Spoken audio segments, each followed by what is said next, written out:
Hey guys, here for a little bit with a little tutorial of how to create this little interesting thing, this constellation. Um, so recently was doing a little bit of a project. You might see it if you follow me on Instagram or on Twitter, I guess. Um, where I tried to create this like abstract constellation thing. If you add a displacement node, it gives it more of a 3D effect. Or if you just want it to be flat, you could have it just be there with no for a top-down view or something. But I wanted to show my process of how I created this. Mostly because it was actually pretty difficult and there was not a lot of documentation of how to create these lines, and it was a bit of a self-discovery. So here is the node network, as organized as I could possibly be, which is not organized at all. Um, we have uh, our background stars. These are the stars that are just floating with no line connections. So these can be just changed as I want or removed. And then we have the constellation itself, the base of it, to create the form, what dictates where the stars go, and the lines in between, and then at the end is just the material. I should probably mention that this is made using Blender 3.0, as that currently has curves and material. So let's get started on showing you how to make this. Let's open up a new file. I want to save that. All right, so our first it looks better in Eevee. Let's activate bloom since we're going to use glow. So first thing we want to do, add a plane.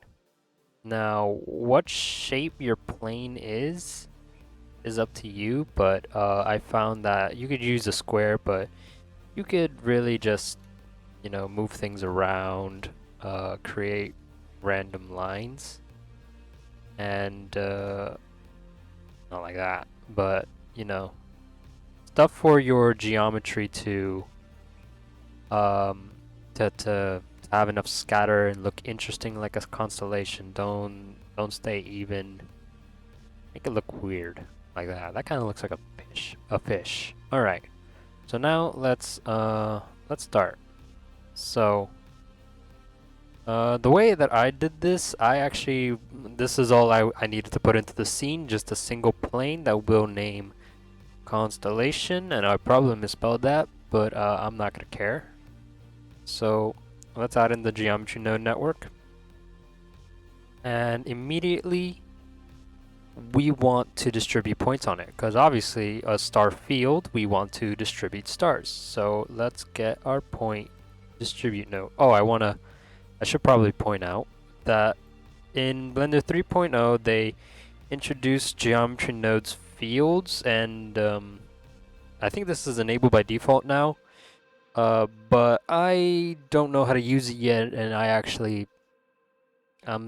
prefer the old geometry nodes the way it was. I'm still gonna learn geometry nodes field eventually, but it's more nodes and it takes a minute to learn them. So for this tutorial, I'm gonna have them off. Still continue to use the previous version. So here we have our scatter. As you know, the name implies, we already can see a little bit of a constellation here. I like to change it to Poisson in order to have a bit more control of what goes on. So in our first case, we are going to make those background stars. That's going to be our first goal. So nothing interesting. We're going to add a point scale and a point instance. Switch the point instance to geometry. Look for a mesh primitive. You can use an icosphere or a UV sphere. Doesn't matter. Make sure to apply scale because yeah, as you can see, it changes a little bit. Lower the radius and then adjust accordingly. Okay. And now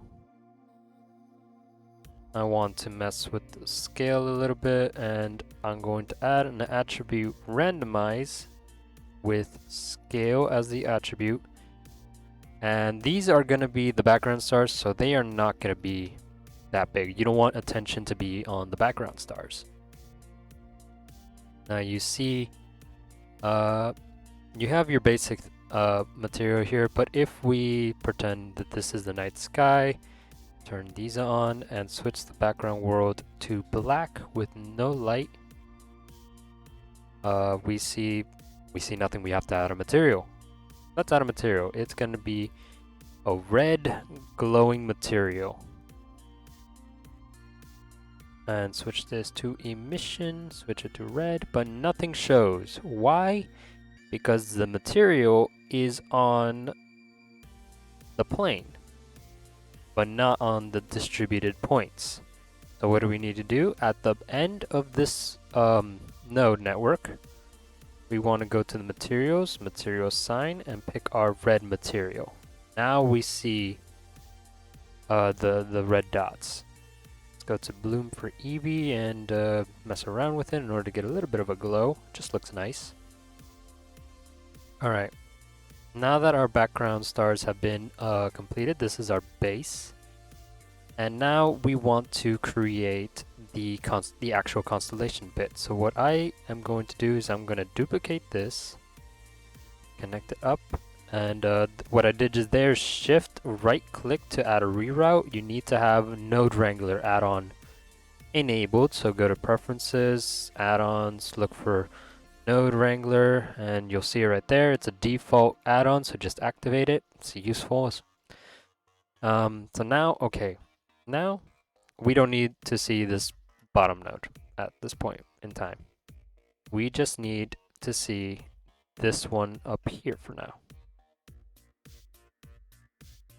Okay, so we still have our constellations, same constellations down there. We can change it up if we like. So how do we create those lines? How do we get these lines to connect? Well, my first instinct was, well, what if we just take this geometry, run it through a mesh to curve, and then a curve to mesh with a circle profile, connect that into the output, but that's not what I want. I don't want this simple. I want it to be triangulated and like connecting all over the place. I don't want it to connect back to itself sometimes. And so this didn't work for me. So what did I have to do? Well, I distributed points, as I showed you before.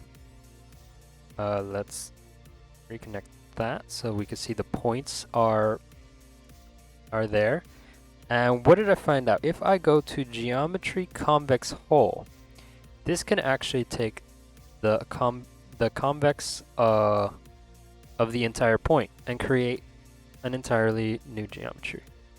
Here we see previous, new. See that it looks different, and that's what we want.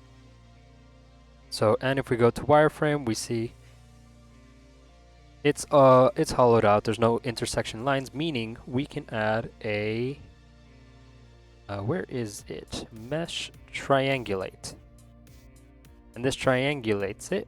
We could also add a subdivision beforehand to give it a more disastrous kind of look. Now you see, okay, now we're starting to get something. We're starting to see like random points. We can mess with this in order to get more or maybe less. Maybe we want something more strange here. So let's see. So far it's been very even. This one looks okay. Can move subdivision levels. I'm actually gonna remove a subdivision level. Switch this to... Can I lower this down? No. Just continuously experiment, see what works here. I think I like that one. Either way, we're gonna be messing with it some more. So right now, what we have is essentially a line. This is just an edge. So we need to convert that into a mesh to curve. If I remember, yes. So now this is a curved line. So now this is a curved line, and we need to give this a profile in order to see anything. So we need to switch it back to a mesh with a profile of a circle. You don't really need this many divisions, so just divide that by 2 and lower it down. You don't even need 16 really, you can lower it down even more. This will just help so it doesn't really bog down. Now if we unmute this and holding Control Shift and right clicking between nodes with Node Wrangler will let us join a geometry. This is just a quick way to join without having too much of a hassle. So there we go. And now we see that we have our ball. I accidentally put this in the wrong place, so I need to join it here in order for the lines to also appear red. Alright, now we're starting to see something. We're starting to get a little design here, kinda. Let's see. Do like that one.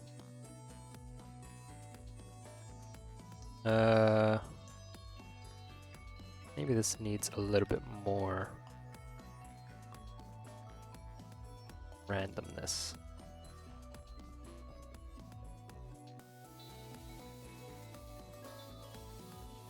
You always want to play around with things. Maybe activating proportional editing could give us some help. Move that subdivision level.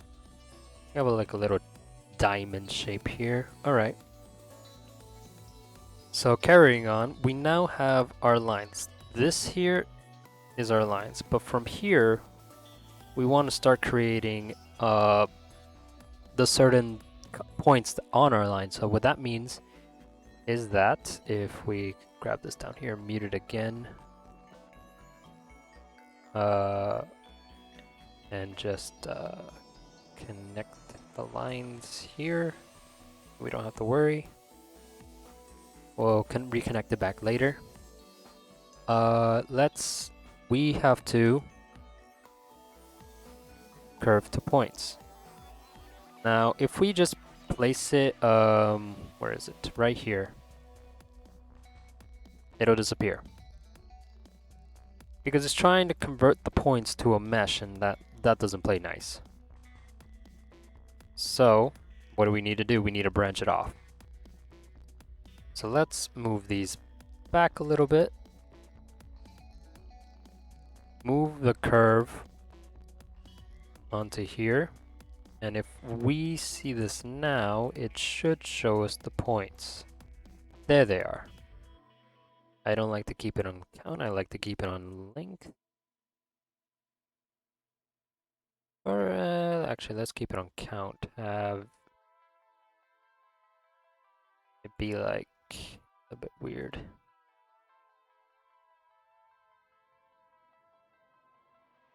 We could also just use a regular point distribute. No, I think. No, we can't. Okay, good to know. So now we can do the same thing we did down here, which is just simply adding a point scale and scaling up our points. You won't see anything, and adding an attribute randomize set to scale. Again, you won't see anything until you add a point distribute Not a point distribute. What am I doing? A point instance node set to geometry, and we could actually grab the UV sphere from down here and instance it again. And now you see we have our constellation. But we don't have our lines. How do we join them up? Easy. Control Shift, mix up, and there we have it. Now something else we could do, randomize location. What could it work like that? Nope. No, it was position. And that kind of fucks it up a little bit. Huh. If I change this to a vector, will it work? No, it will not. It will do something else that's interesting though. 1, 1, nope, okay. So we don't want to mess with position too much, I guess.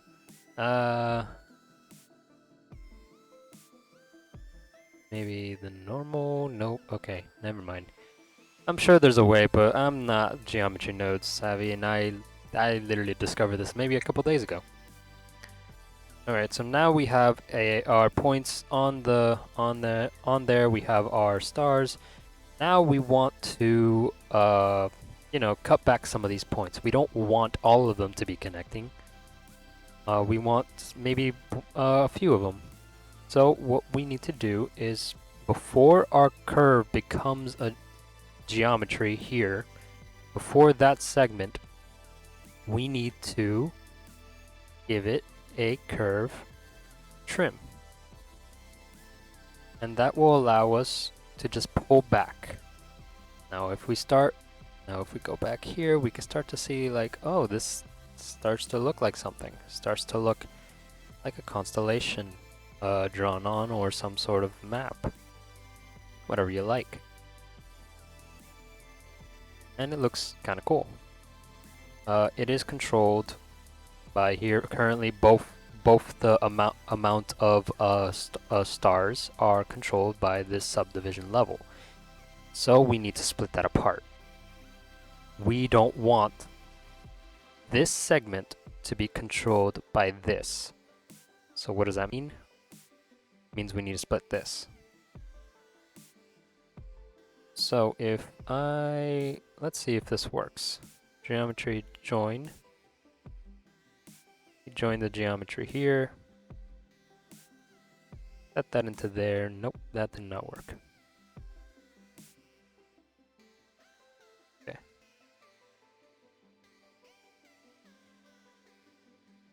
Really what we need is a way to separate things. So let me see if I remember how to do this. Duplicate that to that, that to that, and because they're running into the same point distribute, they'll still change, but if we update the mesh subdivisions, the stars will stay the same. So there we go. The only thing now is that you have two triangle nodes. Though, I think there's a way to fix that. Maybe if I did what I did before, geometry, join geometry, set that here, set that into there. Nope, okay, that didn't work. I don't know why I thought that would work. Logically, it wouldn't have worked. We need to keep these two separated in order for them to be two different paths. So right now we have, from our main point, we have two different points now. We have our lines, which are down here, and our star field, which is up here. And really, that is our base. That is all we need. So now that our constellation is done, we start making it pretty. So curve to trim, we see that the radius of the line is the same everywhere. It's the same from point A to point B, and so on. Maybe we want that to change. So let's add attribute math. switch this to multiply. And let's see. Switch this first one to a float, the second one to radius, and set it to radius. Was it like that? No, it was position. And then if we scale this up, we start to see they taper. And this is already something that I really enjoy looking at. Just continue to add on to here. We see you could build star constellations pretty easily. Change the seed. I like this one. Change the amount. And of course, we can unmute this down here and bring this into the join. We don't need this join anymore. And now we have a red star field with random stars. These are our background stars that will just filler, let's say. We can change up the scale flow here, make them bigger, though I like to keep the background star smaller. And we can change the seed down here for different constellations. Something else we can do is affect this geometry as a whole. So if we add a displacement modifier before, this is important, you want to add it before your geometry nodes. So that way it doesn't just, you know, blow up the tiny little edges. So switch this to clouds, go back to the modifier tab and start messing with it. We see that we start getting a 3D effect. And it looks pretty cool. Now this isn't something complex or complicated, and it can be improved 100%. You can do so much more with it than I can, because well, I'm not very in-depth with geometry nodes, and this is probably it took me a while to figure this out, and just looking back on it, this is pretty simple. It's just knowing where to scatter. But it is helpful. It's something that I was looking for that I couldn't find anyone else doing something like this, where lines are connected randomly between distributed points, or at least seemingly randomly. They're not exactly random, because they're just triangulated and a convex hole in a weird shape, but it gives off the illusion that it's connecting in some form of shape that the human mind reads, as we did with constellations. And I wanted to share this so that, you know, maybe someone else who has trouble with this can figure it out. This is pretty abstract, of course. It's not realistic in any sense, and it's not resembling of any real constellations, but that's the fun. It's creative. Hope you've enjoyed, and yeah, have fun creating constellations, and if you have any tips, leave them down below. Bye.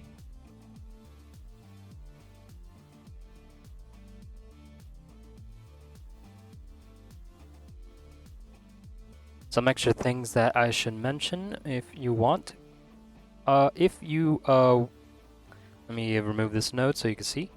If you see that like your geometry nodes is showing, you know, non-smooth faces, it's pretty angular, all you need to do, attribute fill at the end of your nodes, shade smooth. Just put any value higher than 0 and it'll smooth it out. Another thing is something a little bit more complex to get a better tapered edge. All you need to do, let me redo it for you so you can see it. Go attribute, proximity, set the target as the point instances up here. Just drag that line down. Name it prox or proximity, whatever you like. Then go attribute math, set it to multiply. Set the first one to float, second one to proximity, not position, proximity. And then set the second to radius. It just gives a cleaner edge. If I set this one to position, you can see that it starts to, I don't know, fold in on itself. And I thought that was it's alright if you're using an emissive material, but anything else, it'll look weird. So if you change this to proximity, you do need to mess around with it a little bit more, but you get a cleaner edge. So there you go. Another thing that you can do to just make this a little bit easier on yourself, I guess, you can go curve. Where is it? Not endpoints. Resample curves. What this will allow you to do is essentially just resample. I want both of these to be affected by the same number, so I'm going to use a math node. Set it to multiply 1. It could work like that. Set it there.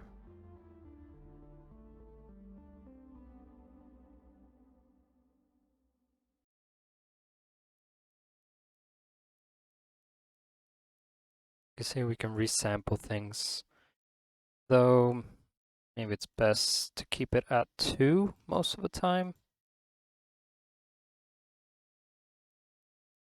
You don't need it from up here, it seems, but you do get a slight difference down here, just to get a little bit better curve.